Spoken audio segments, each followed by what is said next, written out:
Le quoi, c'est quel est mon produit. C'est ce qu'on définit vraiment dans le business plan. Mais alors, pas le business plan à l'ancienne, Excel pour les banquiers. Je parlais vraiment du business plan que les startups utilisent aujourd'hui. Par exemple, le business model Canva. Quelle est ma cible? Donc, c'est le qui. Maintenant, comment je vais arriver à délivrer ce produit à ma cible? Quel est mon avantage concurrentiel? Qu'est-ce qui va vous démarquer de ce concurrent? Coup de pouce, découvrez le savoir-faire et les idées des entrepreneurs Olim. Si vous vous posez des questions sur votre stratégie, si vous êtes un petit peu dans l'impasse avec la période que nous vivons tous, vous cherchez à vous développer, à booster malgré les circonstances votre entreprise, je vous propose de rester avec nous car nous accueillons avec beaucoup de plaisir Alexia Safar qui est spécialiste en stratégie de développement pour donner des ailes à votre projet ou à votre boîte. Restez avec nous, c'est maintenant, on est ravis de l'accueillir. Bonjour Alexia. Bonjour Cathy, moi aussi je suis ravie d'être avec vous aujourd'hui. Alors, vous êtes là parce que le corona vous a fait en fait réfléchir et a fait en sorte que vous mettiez, on va dire, vos compétences, tout ce que vous aviez en fait acquis avec l'expérience professionnelle, au service de vos propres clients. Vous avez lancé une boîte puisque vous êtes, on va dire, PDG de ULead, voilà, ou YouLead. Exactement. Pour aider les entrepreneurs et les entreprises. Alors, juste avant de rentrer dans le détail, expliquez-nous comment vous avez décidé de vous mettre à votre propre compte et surtout pourquoi. Alors, je vais essayer de faire court. Donc, j'ai eu la chance, en fait, après mes études, d'intégrer une start-up qui s'appelle Sweetin, donc à Jérusalem. J'étais responsable d'un des pôles les plus importants de la start-up. Donc, c'était une start-up qui, dans le domaine de l'hébergement hôtelier, donc des appartements designés par la société à l'international. Et c'est vrai que j'ai eu la chance de pouvoir toucher un petit peu à tous les domaines. Puisque quand on intègre une start-up à ses débuts, c'est vrai que tout va très vite. Il y a eu une levée de fonds à laquelle aussi j'ai été assez impliquée. Alors c'est important de préciser parce que pour le tout à chacun, Sweetin c'est du Airbnb, mais on ne se rend pas compte que finalement c'est quelque chose d'important. Je crois qu'il y a eu beaucoup d'argent qui ont été levés, 20 millions d'euros, et que vous avez dû bien sûr y participer. Donc vous avez acquis une certaine expérience en la matière. Exactement, c'est vrai que étant donné que j'étais responsable en fait des revenus d'un pôle qui était assez important, forcément on avait des business plans à préparer, on devait les présenter aussi devant les investisseurs, et ça m'a permis de goûter un petit peu à ce monde de la start-up, de l'investissement, de la tech aussi, puisque c'était un petit peu hybride entre le domaine de l'hébergement, donc du tourisme, et aussi de la tech, puisqu'on développait en fait en in-house un petit peu tous les logiciels, etc. Donc ça m'a vraiment donné un bon panel et j'ai beaucoup apprécié surtout cette partie entrepreneuriat et surtout cette partie en fait stratégie.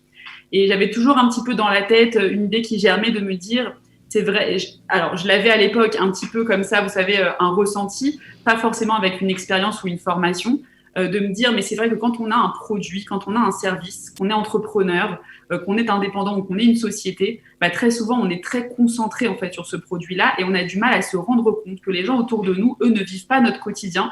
Et c'est-à-dire qu'on a besoin vraiment de définir une cible précise, un objectif précis, en fait, une stratégie globale. C'est-à-dire que vous avez pointé du doigt que le fait qu'on ne perçoit pas, quand on est extérieur au projet ou au produit, la même chose que l'entrepreneur, en fait. Pour l'entrepreneur, c'est la 5e merveille du monde, sans forcément l'expliquer. Et pour celui qui doit l'acheter, c'est un produit tout à fait banal, par exemple.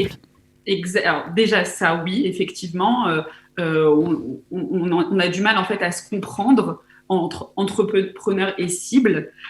Et aussi, c'est vrai que quand on a un petit peu, alors surtout pour les startups peut-être qui développent des produits, ce côté de dire, bon, je vais me concentrer sur le développement de ce produit parce qu'il faut prendre du temps aussi pour le développer. Et puis, bon, tout ce qui est stratégie, tout ce qui est marketing, tout ce qui est même business model, etc., ça viendra un petit peu au fur et à mesure. Alors, moi, mon problème, c'est qu'effectivement, ça viendra au fur et à mesure. Et le fur et à mesure est le problème. Parce qu'en fait, si vous voulez, quand on n'établit pas une stratégie à la base de son projet, finalement, au bout d'un an ou deux, on ne peut que réparer les pots cassés de finalement ce qui n'a pas été, entre guillemets, bien fait au début de notre projet. Il faut mettre des bonnes fondations, c'est comme dans tout domaine. J'aime bien donner cet exemple qui est très simple, mais voilà, quand vous devez aller dans un endroit, donc vous mettez votre adresse dans Waze, dans votre GPS, et puis effectivement, si vous voulez arriver au bon endroit, vous mettez exactement la bonne adresse. Donc le cerveau, c'est un muscle. Il a besoin un petit peu d'avoir des directions. Donc c'est très important d'avoir un objectif précis, Et ensuite d'établir une direction avec différentes étapes. Donc, c'est ce que j'ai un petit peu appris chez Sweetin. Et donc, après 3 ans de travail là-bas, j'ai décidé en fait de me lancer à mon compte, donc en tant que freelance, et d'accompagner en fait des entreprises. Alors, j'avais pas vraiment défini ma stratégie au début, donc c'est un peu le cordonnier qui est le plus mal chaussé.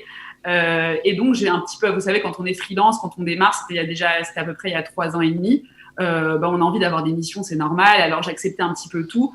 Et pendant, on va dire, 1 an, j'accompagnais des entreprises en France comme en Israël, plus petites et même plus importantes, dans leur stratégie. Et à un moment, je me suis dit, bon, je sais exactement ce que j'aime faire. Je pense qu'il y a ici quelque chose qui peut vraiment aider. Et donc, j'ai décidé, en fait, il y a à peu près 1 an et demi, de monter donc, ma boîte qui s'appelle YouLead, afin de pouvoir vraiment aider les entreprises, alors les indépendants, les entreprises et les startups, en fait, à définir leur stratégie et à la rendre concrète et applicable.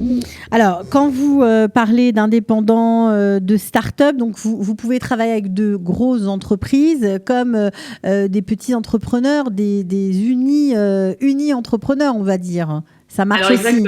Exactement. Et en fait, donc vous aviez relevé au début que le corona m'a fait réfléchir. Et donc, c'est exactement sur le positionnement en fait, de YouLead. C'est vrai que voilà. Donc, donc ça fait à peu près 1 an et demi que YouLead a été monté. Au début, je travaillais, c'est normal en tant que Française, on a toujours plus de facilité à travailler aussi avec des Français. Et puis à un moment, donc il y a à peu près 1 an, je me suis dit un peu plus, je me suis dit voilà, j'aimerais vraiment, je suis en Israël, j'ai envie de travailler avec des Israéliens. Et là, j'ai commencé à faire pendant 2-3 mois vraiment du networking, à aller chez Google Campus for Startup, à aller dans toutes sortes de conférences, et j'ai rencontré plein de gens, plein d'Israéliens. Et en fait aussi, j'aime bien, moi j'adore partager les expériences. Donc en fait, j'ai envoyé plein de messages à des chefs d'entreprise israéliens, surtout basés à Tel Aviv, en leur disant voilà, je suis française, j'ai monté ma boîte en stratégie, j'aimerais avoir des conseils, est-ce qu'on peut se parler 15 minutes ou 30 minutes?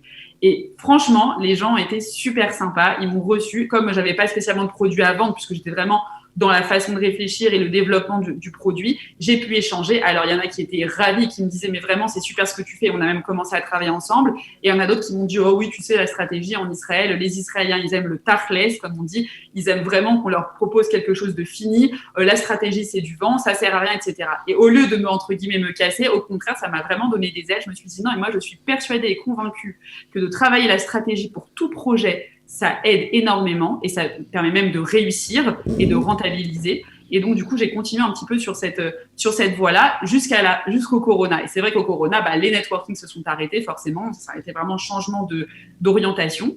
Et j'ai commencé à recevoir petit à petit des coups de fil d'indépendants, alors des amis parfois, et des gens même des fois que je connaissais pas, qui m'ont dit voilà, on sait que vous travaillez dans la stratégie, est-ce que vous pourriez nous aider, etc. Et au début, je me suis dit ah oui, pardon. Alors je vous coupe un peu parce que vous avez dit parler des Israéliens qui parlent de concret. Alors c'est vrai que on entend beaucoup de spécialistes parler de stratégie, de développement, de e-marketing, de storytelling, etc.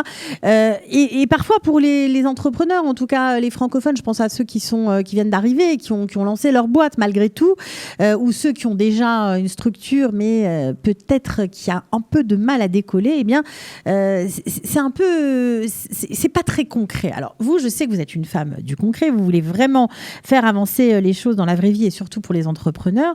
Quand vous parlez de stratégie, vous parlez de quoi exactement ?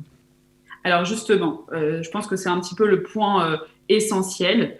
La stratégie, en fait, c'est vraiment, vous savez, comme vous avez dit très justement, on parle de marketing, on parle de e-marketing, on parle de business plan, on parle de cible, de segmentation, d'avantages concurrentiels, ça va un petit peu dans tous les sens. Et quand on est entrepreneur, au début, on est là, nous, on connaît. Alors, très souvent, ça peut être un ingénieur qui crée un produit, ça peut être un thérapeute qui va se lancer, ça peut être une entreprise dans les assurances. Finalement, eux, ils sont bons dans leurs produits, ils savent ce qu'ils veulent, alors commencer à travailler toutes ces strates, en fait, qui vont leur permettre de devenir rentables, ça paraît compliqué. Donc, en fait, c'est quoi la stratégie ? C'est vraiment de définir, OK, d'abord, quel est mon produit ? Donc, c'est un peu les 3 questions. Qui, quoi et comment ? Donc, finalement, le quoi, c'est quel est mon produit ? C'est ce qu'on définit vraiment dans le business plan. Mais alors, pas le business plan à l'ancienne, Excel pour les banquiers. Je parlais vraiment du business plan que les startups utilisent aujourd'hui. Par exemple, le business model Canva, qui est un business model qui va vous permettre de définir, OK, alors, quel est mon produit ? Donc, c'est le quoi.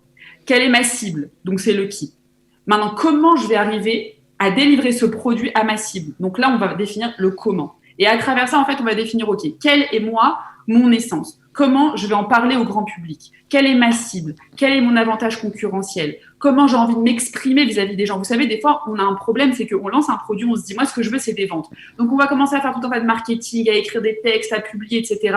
Et finalement, on va vouloir cibler tout le monde. Alors, on s'imagine que lorsqu'on cible tout le monde, on va générer plus de ventes. Mais c'est tout l'inverse. Aujourd'hui, les gens sont assaillis par les réseaux sociaux et donc sont assaillis par les publicités en tout genre. Donc, honnêtement, moi, quand je scrolle dans mon téléphone les publicités, si cette publicité ne s'adresse pas directement à moi qui suis femme de 31 ans, qui habite à Jérusalem, qui a 4 enfants, etc., donc qui aime par exemple le sport, etc., ben, je n'ai pas envie d'acheter. Donc finalement, plus vous allez être large, moins vous allez cibler votre clientèle et moins vous allez générer de ventes. Mais ça, on ne le comprend pas en fait au début. C'est comme j'avais une cliente qui m'avait dit « Oh là, j'ai monté un projet, mais il y a des concurrents qui sont là depuis plus longtemps que moi, je les déteste. » Et je lui dis « Mais pourquoi avoir cette peur du concurrent? Quand on est entrepreneur, on a toujours le sentiment que la concurrence n'est pas bonne. Mais la concurrence, elle est excellente. S'il y a concurrence, il y a forcément un marché. Alors, arriver au 21e siècle en disant il n'y a pas de concurrence, ça veut dire que vous découvrez un marché. Alors, je vous souhaite bonne chance. Je vous souhaite vraiment bonne chance pour découvrir un nouveau marché et réussir à trouver une cible dans ce nouveau marché qui n'a pas encore été découvert avant vous. Quand vous avez de la concurrence, ça veut dire que vous avez les pouvoirs vendre votre produit. Alors, à quoi elle vous ça, cette concurrence? Inspirez-vous, regardez ce qu'ils ont fait et trouvez aussi, vous, votre avantage concurrentiel. Qu'est-ce qui, vous, va vous démarquer de ce concurrent? Donc, au contraire, il faut qu'il y ait toujours des bonnes relations avec les concurrents. Et moi, je dis toujours, il faut se servir de ce qui a déjà été fait. Donc, la stratégie, en fait, ça englobe tout ça. Ça englobe tout ça. Alors, effectivement, ce qui est génial avec vous aussi, c'est que justement, vous n'avez pas peur de la concurrence, vous vous intéressez à beaucoup de choses, et notamment dans ce qui se passe dans le milieu israélien, et vous venez d'intégrer un accélérateur, voilà, comme on dit, donc c'est pour booster, hein, c'est un espèce d'endroit où on booste les entreprises à se développer, à réussir à lever des fonds aussi. Donc, vous êtes vraiment au cœur de ce qui se passe en Israël. Est-ce que vous pouvez nous dire un petit mot sur cet accélérateur avant de repartir sur ce que vous proposez aux entrepreneurs? On va y venir tout de suite. Il n'y a aucun problème. Alors oui, un accélérateur, en fait, pour faire assez simple, c'est en fait un programme qui permet aux startups qui en sont à leur début, en fait, de pouvoir intégrer donc, ces différents programmes. Alors, c'est soit dans des universités, soit dans des endroits qui ne sont pas forcément des universités et qui vont bénéficier, en fait, de l'endroit et de l'aide de ce qu'on appelle des mentors. Donc, des gens qui ont eux-mêmes levé des fonds, qui ont eux-mêmes eu des grosses entreprises et qui vont venir leur donner des ateliers et des conseils pour justement apprendre à développer leur société et leur start-up. Donc, en fait, elles passent, si vous voulez, on va dire, au stade public. Et ensuite, à la fin de l'accélérateur, il y a toujours, en fait, ce qu'on appelle une session de pitch dans laquelle les 10 ou 12 startups vont pouvoir présenter leur projet auprès d'investisseurs. Et donc, il y a vraiment un accompagnement. Alors, j'ai eu la chance de pouvoir intégrer un accélérateur il y a à peu près un an qui s'appelle Binyamin Tech, qui était tout nouveau, qui démarrait, parce que voilà, déjà, c'est très difficile en tant que process de pouvoir intégrer un accélérateur, puisque forcément, c'est pas notre langue maternelle, etc. Et en fait, pour la petite histoire, j'ai pu intégrer, donc c'est pour ça que j'ai souri en fait au début, c'est que j'ai eu un rendez-vous avec le directeur de l'accélérateur A2B, qui est en fait le meilleur accélérateur en Israël, enfin en tout cas un des meilleurs. D'ailleurs, le modèle a tellement bien fonctionné qu'il a été racheté par plein de pays, à Atlanta, en Allemagne, dans les pays du Nord, dans lesquels il n'y a pas d'accélérateur. Et en fait, c'était un Israélien de 45 ans, j'ai eu un Zoom avec lui, et puis bon, je me présente, etc. Et puis après, lui me présente l'accélérateur. Alors avant de me présenter l'accélérateur, il me raconte toute l'histoire de la Michlet à Hadassah, puisque l'accélérateur A2B est à la Michlet à Hadassah, qui est juste c'est Azrieli en fait, qui se trouve à Jérusalem.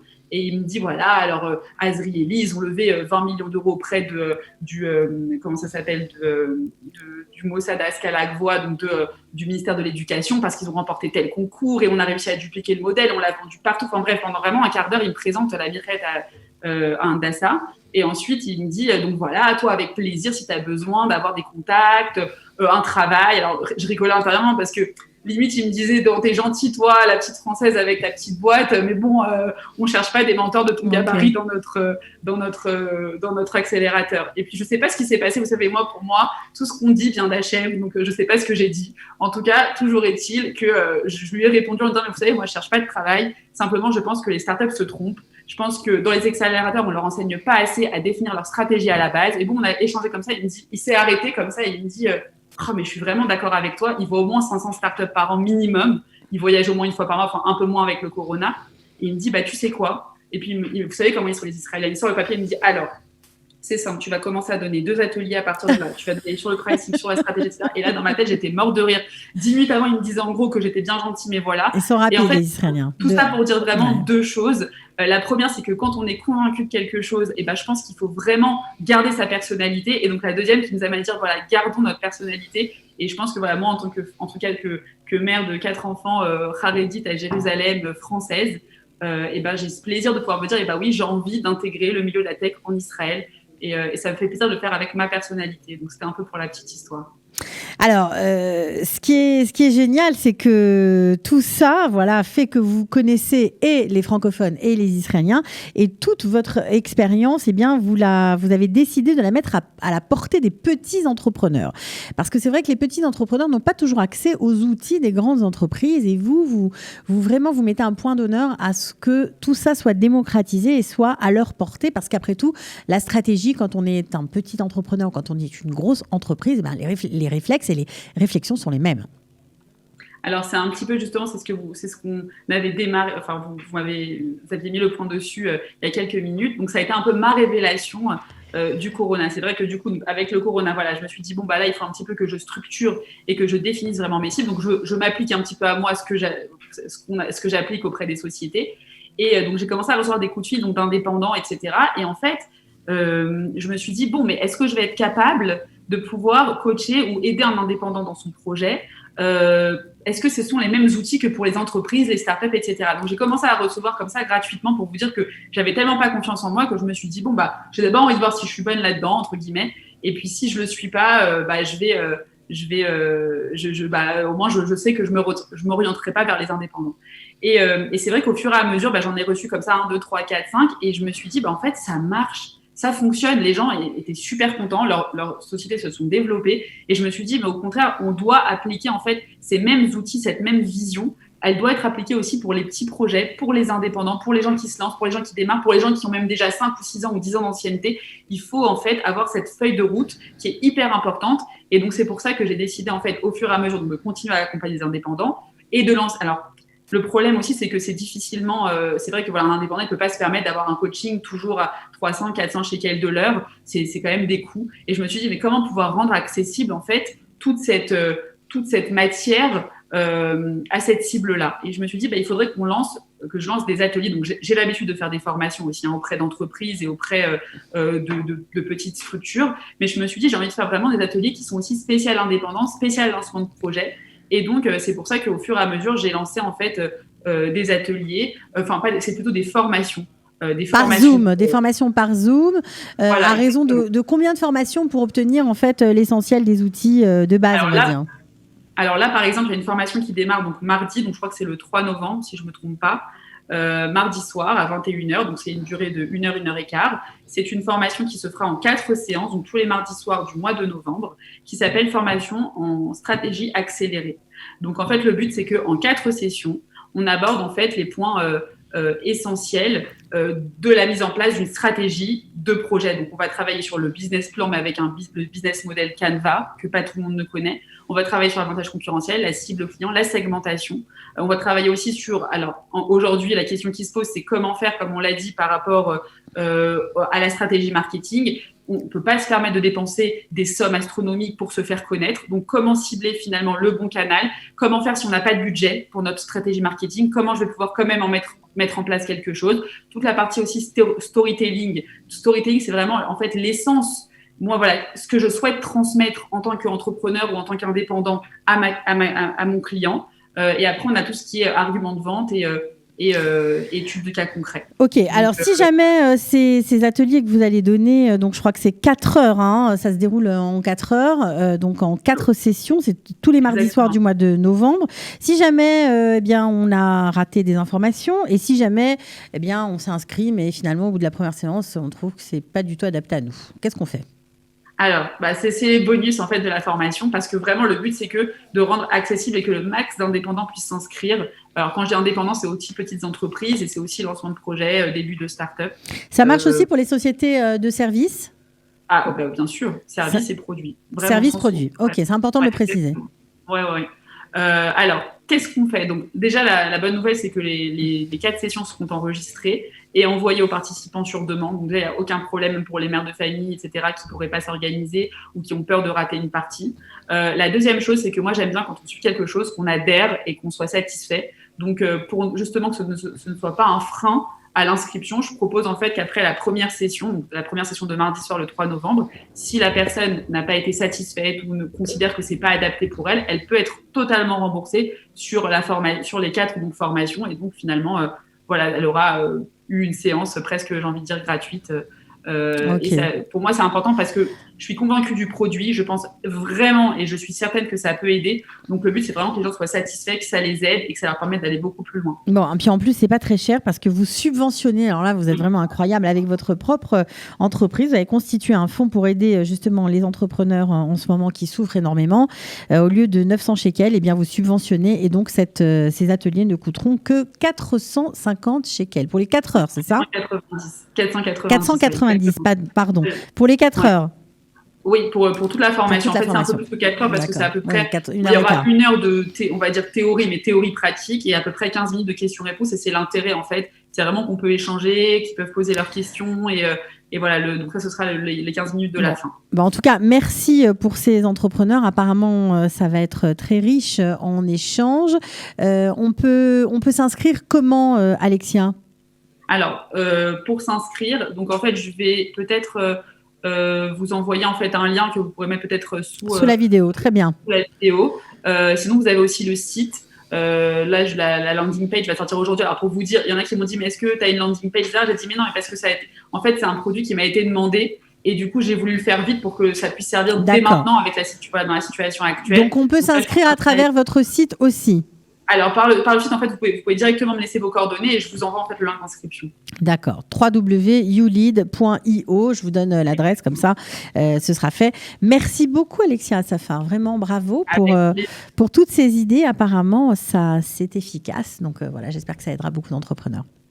Merci beaucoup à vous bientôt. Et à très bientôt. Ciao.